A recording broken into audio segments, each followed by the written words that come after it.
Today I'm going to show you the challenges of making a 2D game on a 3D terrain. This is a style that has been done a lot by now.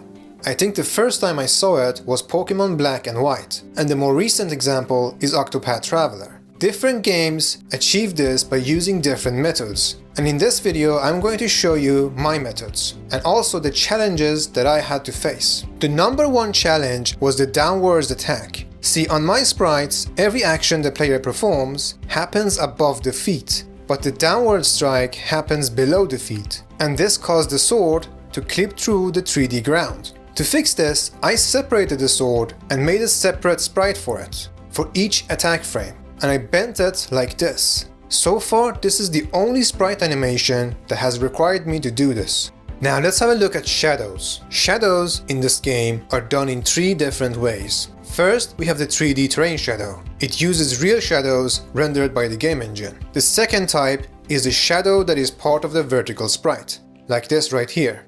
And then there is the shadow that is done as a separate sprite and placed horizontally. This also applies to cave entrance shadows that also have a fade effect. All you need for achieving this style of shadow is a transparent PNG file. Now let's talk about combining 3D with 2D sprites. So far I've only done this for this spike trap.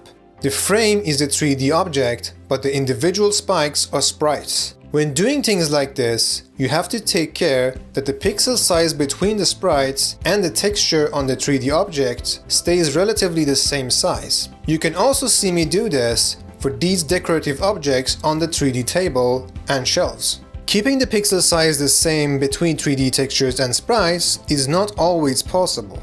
And based on the way the camera renders the 3D objects, there will always be some disparity, so I wouldn't put too much effort into it. I also want to inform you that achieving this art style is much easier done with this camera angle than it is done with the top-down angle. While I was working with the top-down angle in my previous game, I had to stretch the sprites vertically in order to make them look right. But for this camera angle, I don't have to do that. Now, let's move on to layering. The layering problem is not unique to 3D. I had this problem when I was working with 2D as well. When you place a 2D object in front of another 2D object, you need to use a line of code similar to this so that it dynamically changes its layer. This way the sprites will not be accidentally rendered behind the other sprites. Other than these challenges, I have not faced that many more obstacles with this style. Separating the sprite for downwards attacks was the main one.